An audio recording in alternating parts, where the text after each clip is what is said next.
कक्षा द्वादश के मेरे प्रिय विद्यार्थियों, हिंदी की कक्षा में आपका स्वागत है। हम लोग पिछली कक्षा में भक्तिन अध्याय को पढ़ रहे थे और हम लोगों ने पढ़ा कि किस तरीके से समाज द्वारा प्रताड़ित होकर, समाज के द्वारा जो उन पर तरह तरह के अत्याचार हुए, उनसे पीड़ित होकर और जमींदार द्वारा जो उसका घोर अपमान हुआ, उससे वह दुखी होकर कहाँ आ जाती है? काम करने के लिए शहर में आ जाती है। तो आइए अब हम लोग कहानी को आगे बढ़ाते हैं और पढ़ते हैं आगे। घुटी हुई चांद की मोटी मैली धोती से ढाके और मानो सब प्रकार की आहट सुनने के लिए कान कपड़े से बाहर निकाले हुए भक्तिन जब मेरे यहाँ सेवक धर्म में दीक्षित हुई, अर्थात जब उसने मेरे यहाँ सेवा कार्य का वहन किया, तब उसके जीवन के चौथे और संभवतः अंतिम परिच्छेद का जो अंत हुआ, उसकी इति अभी दूर है, नहीं उसका अभी अंत दूर है। यहाँ तक हम लोगों ने पिछली कक्षा में पढ़ लिया था। अब आगे पढ़ते हैं। भक्तिन की वेशभूषा में गृहस्थ और वैरागी का सम्मिश्रण देखकर मैंने शंका से प्रश्न किया, क्या तुम खाना बनाना जानती हो? यह प्रश्न किसने किया? महादेवी वर्मा ने किया। क्या देखकर? उसका जो यह वेशभूषा था भक्तिन के समान, वैरागी के समान, तो उन्हें थोड़ा शक हुआ कि क्या तुम खाना बनाना भी जानती हो? ये उन्होंने पूछा। उत्तर में उसने ऊपर के होठ को सिकोड़ और नीचे के अधर को कुछ बढ़ाकर, थोड़ा मुंह बनाकर आश्वासन की मुद्रा के साथ कहा, ई कौन बड़ी बात आए, रोटी बनाए जानित है, दाल रांध लेत है, साग भाजी छौंक सकित है, और बाकी का रहल। बड़ा ही सुंदर जवाब वह देती है। क्या जवाब दे रही है? मैं थोड़ा आपको समझा दूं। ई कौन बड़ी बात है, यानी यह कौन सी बड़ी बात है? रोटी बनाए जानित है, यानी रोटी बनाना जानती हूँ। दाल रांध लेती हूँ, यानी दाल में छौंक लगा लेती हूँ। जो हम लोग दाल में छौंक लगाते हैं ना, वह रांध लेती हूँ, यानी उसको मथना जानती हूँ, छौंक लगाना जानती हूँ। और साग भाजी छौंक सकते, नहीं छौंका लगाकर देखिएगा, तेल और ये पचफोरन वगैरह डाल के माता श्री जब भोजन पकाती है तो अब देखिएगा उस तरह से बनाती है, तो कहती है कि हाँ आता है, बनाने आता है, शक मत कीजिए। और क्या बाकी रहा है? यानी दाल रोटी और सब्जी बनाना आता है, और कुछ बाकी है? काफी है बनाना। दूसरे दिन तड़के ही सिर पर कई लोटे औंधा कर उसने मेरी धुली धोती जल के छींटों से पवित्र कर पहनी, और पूर्व के अंधकार और मेरी दीवार से फूटते हुए सूर्य और पीपल का दो लोटे जल से अभिनंदन किया। यानी हम लोग क्या देखते हैं? भक्ति अत्यंत ये धार्मिक महिला है। वह सुबह सुबह ही उठ जाती है, प्रातः काल जब सूर्योदय नहीं हुआ रहता है तभी वह उठ जाती है, स्नान करती है, साड़ी को जल के छींटों से पवित्र करती है, फिर उसको धारण करती है, फिर सूर्य को और पीपल को अर्घ देती है, जल चढ़ाती है। 2 मिनट नाक दबाकर जप करने के उपरांत जब वह कोयले की मोटी रेखा से अपने साम्राज्य की सीमा निश्चित कर चौके में प्रतिष्ठित हुई, तब मैंने समझ लिया कि इस सेवक के साथ टेढ़ी खीर है। यानी भक्तिन ने क्या किया? अब रसोई घर में बाहर एक मोटी लकीर खींच दी कि यह इसके भीतर मेरा साम्राज्य है, उस लकीर के भीतर आप रहिए, उस लकीर के बाहर आप रहिएगा। अर्थात उसने बता दिया कि उधर उसका इलाका है। तो लेखिका ने क्या कहा? इसके साथ निवाह करना थोड़ी टेढ़ी खीर हो गई मेरे लिए। अपने भोजन के संबंध में नितांत वीतराग होने पर भी मैं पाक विद्या के लिए परिवार में ख्यात थी। यानी मुझे भोजन बनाना अच्छे से आता था, परिवार में इसकी मेरी ख्याति थी और कोई भी पाक कुशल दूसरे के काम में नुक्ताचीनी बिना किए नहीं रह सकता। यह परम सत्य है। एक जानकार व्यक्ति अगर उसी क्षेत्र के किसी दूसरे जानकार व्यक्ति के कार्य को देखता है तो क्या करता है, उसमें वह कोई ना कोई खोट निकाल ही लेता है। तो लेखिका क्या कह रही है कि मैं भी पाक विद्या में भोजन बनाने की कला में माहिर हूँ, तो उसमें खोट ना निकालो, नुक्ताचीनी ना निकालो, ये हो नहीं सकता।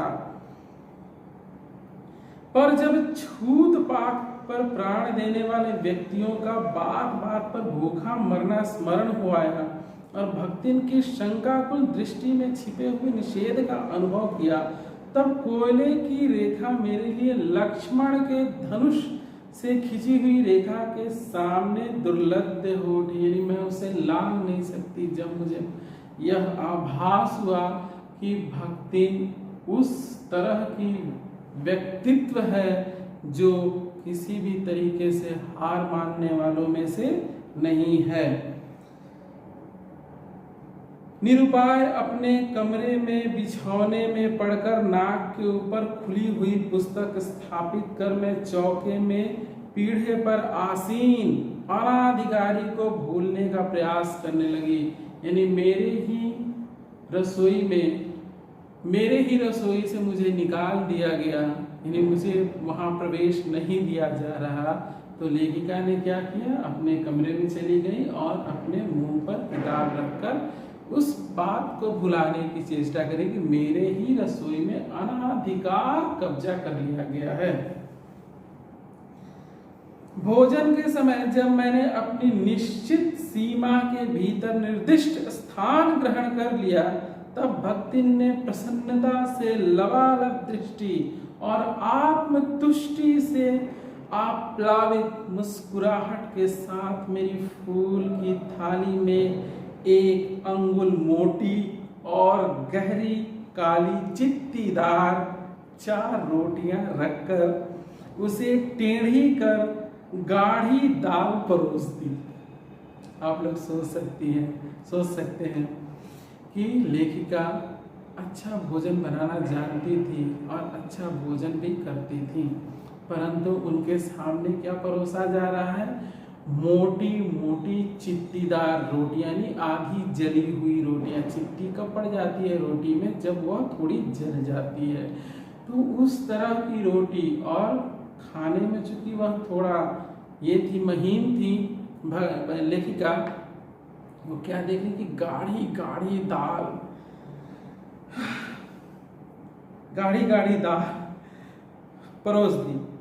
पर जब उसके उत्साह पर तुषारा पार, यानी तुषार का अर्थ होता है बर्फ, तो तुषारा पार करते हुए मैंने रुआसे भाव से कहा, यानी रोते रोते लग रहा था जैसे मैं रो दूंगी, लेखिका कह रही, तो रुआसे भाव से कहा, यह क्या बनाया है?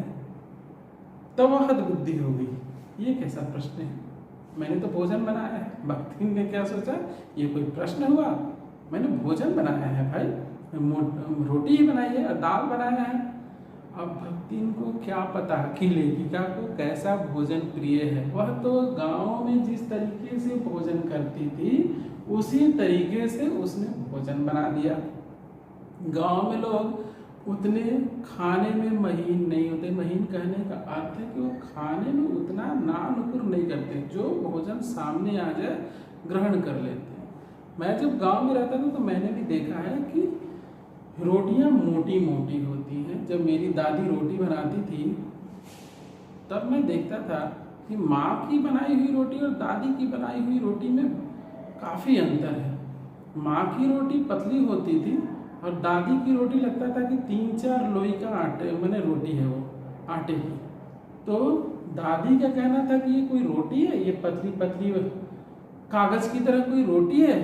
रोटी तो इसको कहते हैं, एक रोटी खाकर बच्चा सोचता है कि उसने बहुत खा लिया। अब इस एक रोटी को वो खाएगा तो उसे लगेगा कि हाँ खाया कुछ। तो वहाँ के लोग, गांव के लोग खाने में उतने महीन नहीं होते, जो मिल जाए दबा के खाते हैं। तो भक्तिन भी उसी तरह की थी, वह मोटी और पतली रोटियों में अंतर नहीं जानती थी। जिस तरह उसे बनाने आता था उस तरह से उसने बनाकर लेखिका के सामने परोस दिया। रोटियां अच्छी सेकने के प्रयास में कुछ अधिक खरी हो गई थी, पर अच्छी है। अब लेखिका क्या करेंगे, उसको ज्यादा सेकने के चक्कर में क्या हो गई, रोटियां थोड़ी जल गई हैं ऊपर से, पर ठीक है चलेगा। तरकारियां थी यानी सब्जियां थी, पर जब दाल बनी है तब उसका क्या काम, शाम को दाल ना बनाकर तरकारी बना दी जाएगी। दूध घी मुझे अच्छा नहीं लगता। अब देखिए इसमें बचत की भावना हम लोग देखते हैं।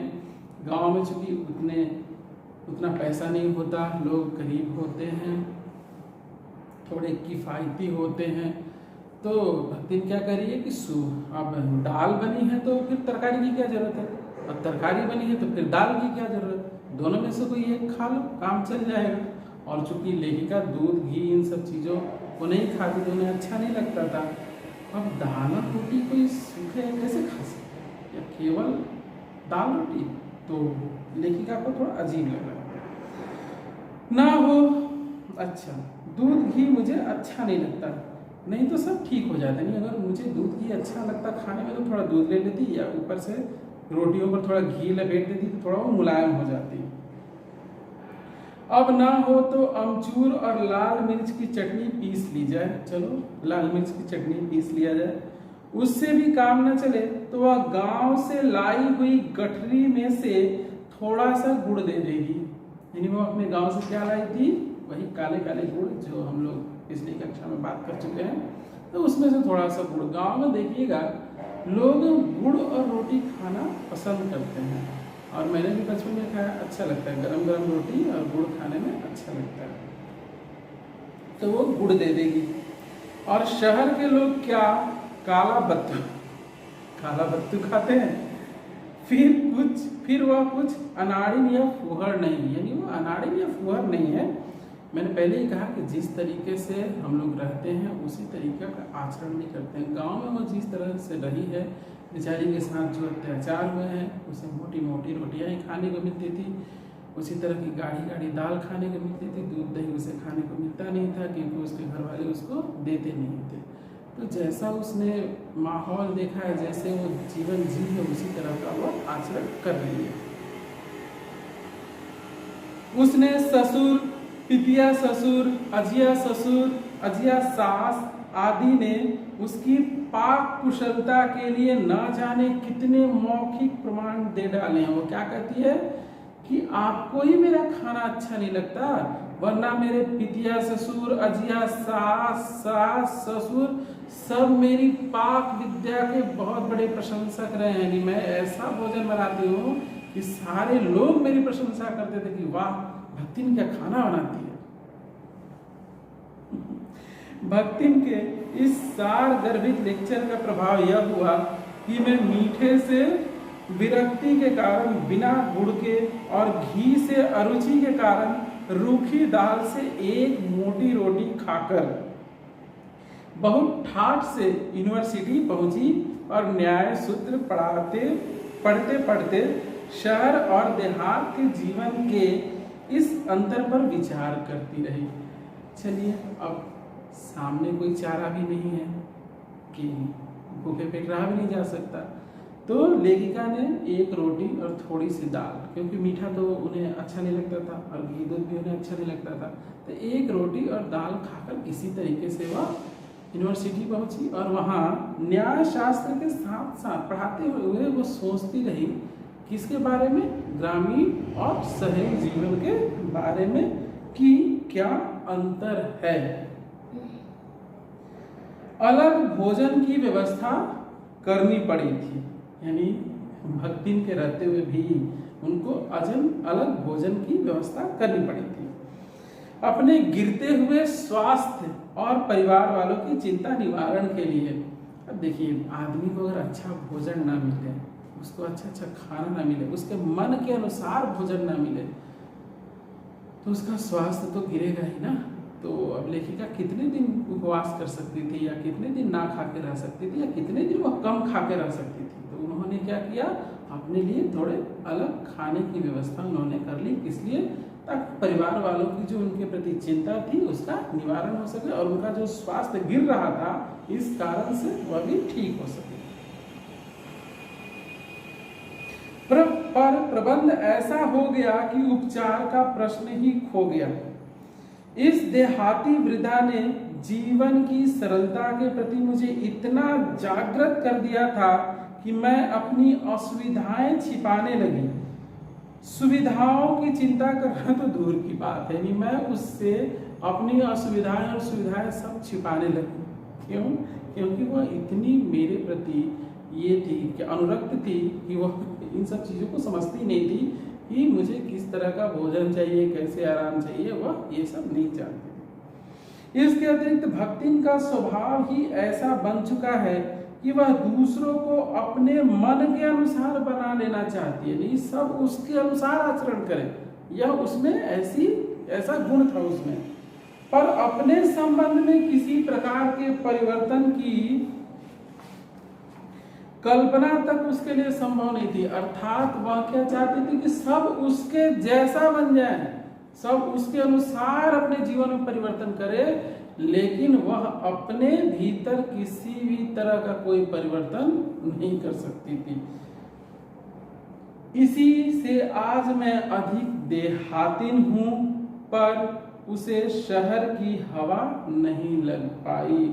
यानी मैं इसी कारण, उसके कारण, यानी भक्तिन के कारण मेरे भीतर देहात की कई सारी बातें आ गई हैं, परंतु वह शहर में रहकर भी उसको जरा भी शहर का हवा, उसे माफ कीजिएगा, उसे जरा भी शहर का हवा नहीं लगा, यानी उसमें कोई बदलाव नहीं हुआ, मैं उसके अनुसार बदल गई हूँ।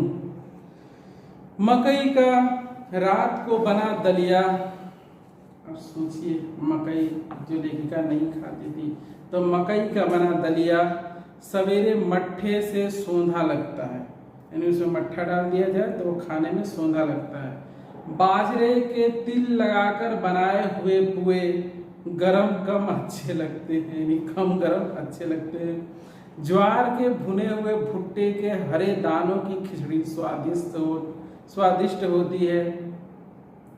सफेद महुए की लपसी संसार भर के हलवों को लजा सकती है, यानी महुए का हलवा संसार में जितने तरह के हलवे हैं उनसे श्रेष्ठ है, अच्छा है आदि। वह मुझे क्रियात्मक रूप से सिखाती रहती है। यानी ये सारी चीजें गाँव में जो लोग खाते हैं, गाँव में जो चीजें उपलब्ध हैं, उसकी तुलना वह क्या करती है, शहर की चीजों से वो सारी चीजें अच्छी हैं, या वो लेखिका को सिखाती रहती है। पर यहाँ का रसगुल्ला तक भक्तिन के पोपले मुंह में प्रवेश करने का सौभाग्य नहीं प्राप्त कर सका।